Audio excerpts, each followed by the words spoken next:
Okay, you feel? Creative, oh, this is so boring. I don't want to do this at all. This does not excite me. Sometimes I just have to get into a flow. Stress of coming up with a new YouTube video idea. I don't know if people will listen to a really long, I don't watch those. I watch videos of like 5-minute crafts, stapling tennis racket to the wall and putting mud on it. And then, you know, that's how you drive a car. I live in a house with roommates, and I got one roommate that likes hip hop.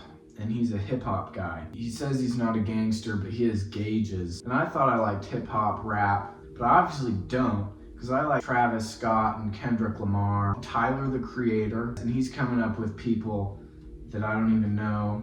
He plays Prof constantly, and I didn't know who Prof was before that. I thought he was black. I like going back to my old videos and like looking at how I changed and stuff. I can tell it's different. My mindset is different now, you know? I'm more like chilling and stuff. I definitely have good days and bad days. It's really weird getting a snapshot of somebody's life of like, this is who that person is, because it depends on how they're feeling that day. Depression and anxiety and happiness and joy affect the way that I think and act so drastically. It's like, I get depressed for a day, I'm like, the world is caving in and I'm never gonna be successful, so why try? And I have all these rational things. I'm like, this is a reason I'm never gonna be successful. I'm not funny, I don't find things funny, things are just not coming up naturally. And then a day that I'm happy, it's like my outlook on life changes so drastically, it's like insane. I'm a completely different person depending on how I feel. Maybe I have bipolar, just kidding. That's what I felt about that moment. I'm not as mad about how I have shit in my carpet, but I'm more mad that I wasted some of my caffeine. My roommate, he's black. Just kidding, he just likes hip hop. He says he's not a thug, but he's a thug. He wears bandanas, thug. He has little tiny gauges, thug. He listens to hip hop music exclusively, thug. He has shirts that have bandana printing on them, thug. He wears shoes that are cool, you know? Flat brimmed fitted hats, are you kidding me? I'm not a thug, you know? That's how he talks, because he's black. Look like Jimmy Neutron. I think I've got an old sock. No, I guess I'll, okay. Poo. Whenever I get like really, poopin' doopin', you know? That's the type of mindset, like if you've been working at work for 10 hours, I start saying stuff like poopin' doopin'. The other day I was listening to this book about dragons that have sex with their owners and each other. I had a girl recommend it to me, and definitely it's fucking weird. Dude, it's so gay. I can't say that. I'm gonna be all PC and hip, you know? Because hipping down on the R word, I haven't used it in like quite a while. So basically I should be on Ellen. I haven't made a video for a while and I'm enjoying myself. This is fun. What was I saying? I think I'm funny now. One of the things that happened when I went through traumatic experiences, particularly with my asshole friends, they're assholes. I would show you the NAR video, but that's irrelevant now. Just kidding, it'll never be relevant. I love that thick ass booty hole. Okay, what do you want to know about me? So basically, I like being reverent around thick children. Chitty, ching chong. Whoa, what the fuck? ChatGPT knows all. Just kidding, it doesn't. I talked to ChatGPT about this show that I'm writing for hours, and I never go with its ideas. I sit there and it gives me good ideas, but then I'm like, they just seem so formulaic. When Timothy Chalamet said, he told that young one artist about her music, and he's all like, bro, your music's like oil painting on a dentist's office wall. And I really related to that. I feel like that's ChatGPT, and I'm Bob Dylan. Dude, I haven't made a YouTube video in so long. I should totally take the parts before when I was talking, and I'm like, I don't really know what I'm saying. And then now, because there was a definite switch into, oh, I'm making a YouTube video. And so my mind had to adjust to the personality that I get on camera, because I'm different off camera, you know. On camera, I like Kamala Harris. Off camera, I like I'm racist.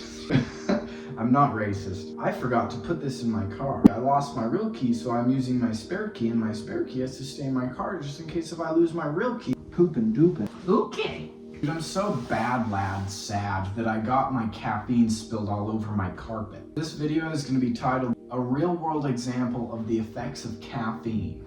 I hate vaping. It's so bad for me. It's so bad, and I hate it. But after I quit vaping, I will have to be miserable for a month, and I will just not get anything done.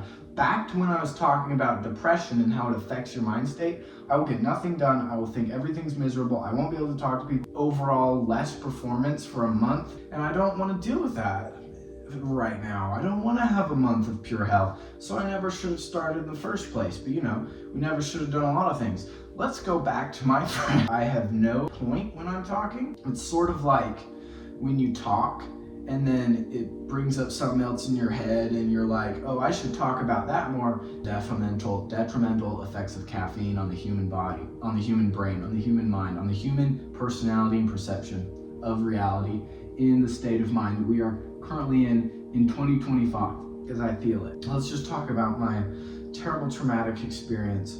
So I had a rough time in my life. It was so sad.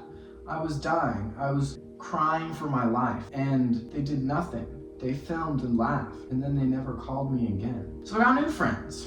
Fuck that conversation. Anyway, trauma happened, and now I'm funny. Basically, I just found friends that actually were intelligent. I found friends that liked me, and that made me blossom into a new human being, because when you have people around you that support you, it's much more comfortable to be honest and be yourself, and so that therefore makes you develop faster as you feel the ability to say what's on your mind, and that makes you fail quicker because you'll say things you don't mean, they say things that aren't funny, and it'll get corrected. But if you have friends that don't really support you being who you are and always make you feel insecure, then you will not say what's on your mind all the time, and your failure rate will be less. And failure's good.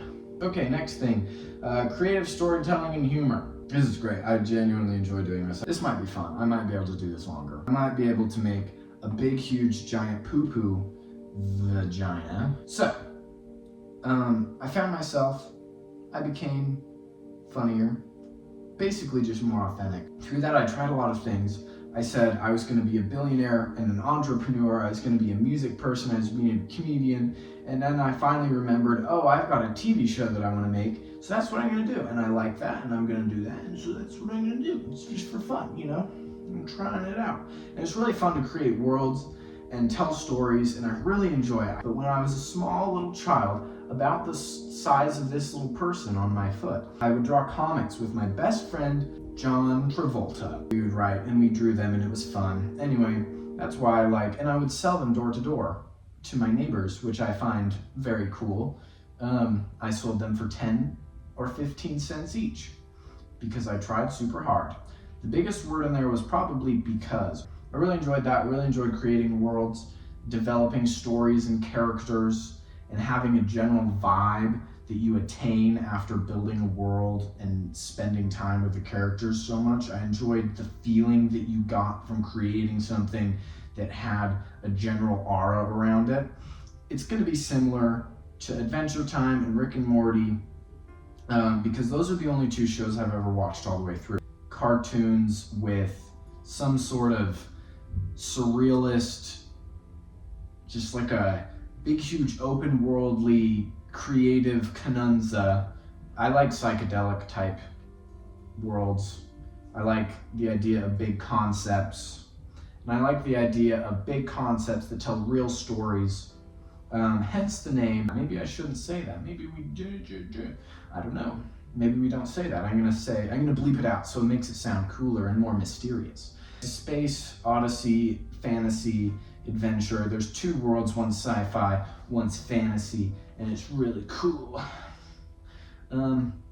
It's a mystery. We're gonna call it an intergalactic, interdimensional space mystery. Humor, I've talked about humor. I think it's very important to be around people that you like, one or two are good people people that find you funny to begin with are gonna very much develop your sense of humor, you feel? So yeah, Obama is in office. Just kidding. Whenever I've showed this show to people, there's been a general sense of excitement, which I find cool. There's been everyone that I show wants to help. I've gotten drawings, people have helped me write it. They've been generally excited. They've always shared ideas. They've said they would watch it. And it's something that I believe in very much. My theory is that when I was doing other things that I wasn't supposed to be doing, like when I say supposed to be, it wasn't my divine purpose or what God had planned for me. It wasn't my unique vibration that I was supposed to be putting out into the world. You feel? Basically, I was getting a message from the universe that you weren't supposed to be doing this, you aren't supposed to be doing music, and so there was no inspiration, it was a grind, and I hated it. The second I found this show story thing, and I started writing it, ideas just kept flowing, I was energized. I've been sticking with it for like 2 months, which is a long time, because other things I would stick with for like a couple days and then I would just burn out really quickly. I felt like I burned out the other day and then I had a good idea and suddenly I was just back into it. I think finding your passion is the most important thing that you can possibly do. Do something that you actually genuinely love, not because it'll make you happier, but I think that finding something you love and doing that thing is going to make the biggest positive impact on other people in the world. If it is what you're supposed to be doing, there'll be a natural kind of draw to it. And there's something about being authentic and just going down to what's actually truly you. And it's usually something really deep down. Like for me, it was, I started creating worlds and telling stories in this particular way when I was very young and I kind of felt a draw towards it. And so I was like, what do I really enjoy doing? It just has always been in my life. Maybe it's because I was so young. It was kind of like that Minecraft phase where you will go for 2 weeks and then you'll like find Minecraft again and you'll be like, oh, this is still fun. So it's kind of like that. And then I just realized that it might be something that I actually want to pursue.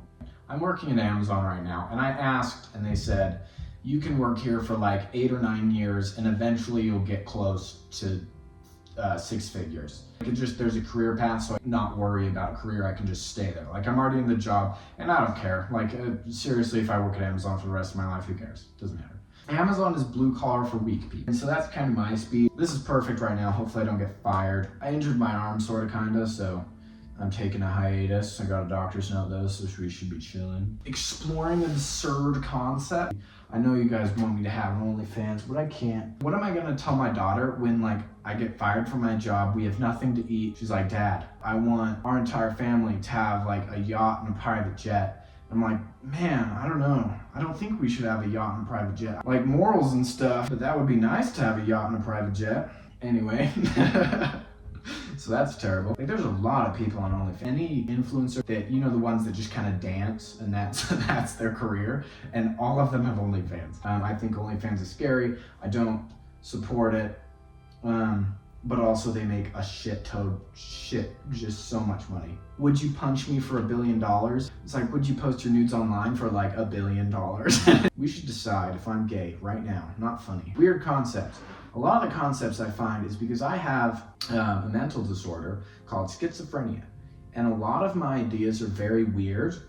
Not weird like they wouldn't relate to people, but they're very like, they seem very unique. For example, I've got these characters called and it's not like a big, huge, giant leap for mankind, but it is something that I've never heard before. And it kind of comes from just a lot of LSD and a lot of like drugs that I did when I was a kid. And I often, when I'm writing, find myself going back to those moments and taking ideas from there, because most of the time when I was on these drugs, I was thinking about this TV show. I was like, because that's just a big part of my life. I forgot how huge this TV show is. I feel like I've been writing it from the very dawn of time, because all these ideas can get cycled. They all have this kind of theme to them. They all kind of are centered around this general idea that I've had for a while that I can't really explain. This general idea of like a otherworldly, interdimensional space odyssey. But like when I think of space odyssey, you think of like Star Wars, but I also really like fantasy, and I like exploring worlds and having tons of new stuff. Like, I just like the childhood wonder of like not knowing what things are. And I think one of the things that I liked about LSD when I was doing it is that it kind of gave you new eyes, so it felt like you were seeing it for the first time. And one of the things that comes to mind when I say that is there's this guy, and he's some philosopher, and he's talking about like somebody that has never seen the ocean and they see the ocean, that's going to be a big moment for them, but somebody that lives next to the ocean sees the ocean, not going to be a big moment. And I feel like LSD kind of made it so even if you lived next to the ocean and you saw the ocean on LSD, you'd be like, oh, that's, or psychedelics or whatever, you'd be like, oh, that's a big moment, because like you just kind of see everything with new eyes, you know what I mean? And I think that's very powerful and a very interesting, going like, LSD's cool and stuff, but it's not, because it made me go crazy. Just kidding. Didn't do that. I went crazy on my own terms. I was crazy, not the LSD. It's stupid. ChatGPT. So I want to build a community around this show. I don't care though. The reason that I did this YouTube video is because I was like, oh, I need to like have a following in order for this show to get any traction, which I think is true. But I don't want to like beg for it. That's one of the things about being a creator that I find very fascinating is, especially now, like Bob Dylan was talking about it on Theo Von. He was saying that it's all about, like, he said it so it was so Bob Dylan. It was like, oh my gosh. But he said it so like the Coliseum's reaction is as important as the actual work itself, you know, like talking about the comments and how people like react to art and stuff. And I do find that very true. I find that an interesting perspective. I think that's always kind of been the reaction of people around you, definitely kind of have an impact on how successful you are and stuff, and how much other people like it. Because if one person, if kind of the general population likes something, it's going to draw more people, and they're all going to like it because everyone has a hive mind, including me. Like, I genuinely look at what I'm wearing: chicken pot pie with a can. You know, you feel. Rick Rubin. I've been getting into this a lot lately because Rick Rubin talks about it a lot. How you need to forget the audience and kind of make the art for yourself, dig from your core and make it as you would like it, which I think is super important, and I find it much more difficult today. I don't know if it's more difficult. I have no idea. I don't know how it was to live back in the day, and I'm guessing it's probably pretty similar. I feel like there's definitely a struggle, like, oh, what are my friends and family going to think? But then there's whole, what is everyone else going to think about my art? And that's my main problem with YouTube videos, is because the act of publishing it on YouTube kind of feels like you're pandering to the audience. And I always like try to go viral and try to like make all these little like interesting points that, oh, this will grab attention. And it's like, no, I want to make something that I like, that's like really me. But it's really hard when you're posting on the internet, because the entire point is so it can get attention and you can get views and stuff. One of the things I genuinely really enjoy about worlds and stories, and especially like a cartoon, I don't know why cartoons tickle my balls, but they do. The way that I create characters is kind of to create a one-sentence description of the character that already is interesting. So like a character, like one character, he's a kid, he's like a small 7-year-old that is the only survivor on this apocalyptic planet where there's like laser tiger, bodybuilder hybrid monster shark things that take over and kill everyone else, and he's the sole survivor, and so you just, from that description, you're like, oh, like, you're badass. That just take a one sentence, like, oh, this is their background. And it's also kind of relatable because you can kind of, like, I've met kids in my life, I'm like, oh, you're already way cooler than me. Like, you are like 10 years old and you are already way cooler than me. No, I'm cooler than I was when I was 10. You're cooler than me now, you know what I mean? And so I feel like that's kind of relatable, and I like that. And then what would that kid be like in a universe that's fictional?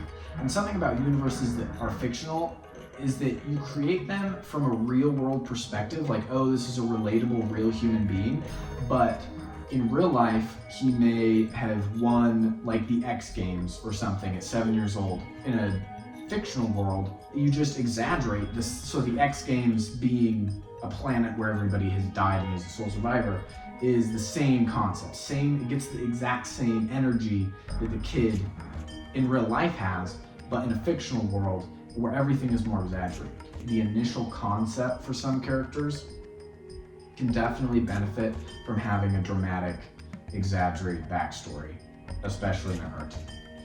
And I think that's kind of the vibe that I'm going for in this show, is just exaggerated depictions of reality that do happen in real life and you can relate to them, but it's funny because it's much more exaggerated and much less realistic than real life, but with the exact same fundamental core concepts of real life.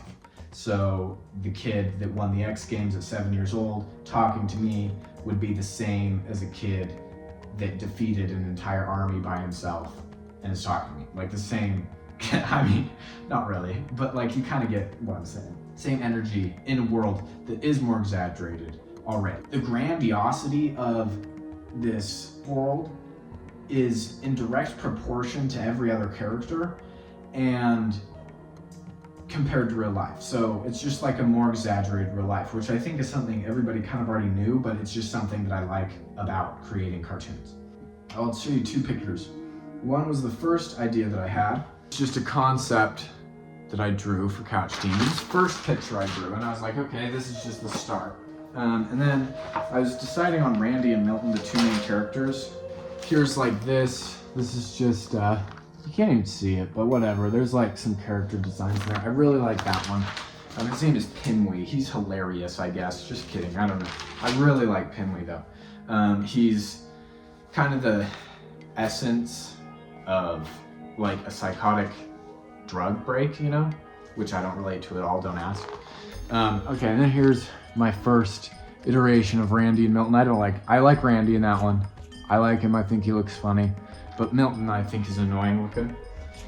AI is very interesting because it draws this beautiful, detailed version of these characters, but they always have something that's not quite right, and if you could just tweak it. How is AI not faster? Because you can literally type it in, and suddenly you have a beautiful rendition of them.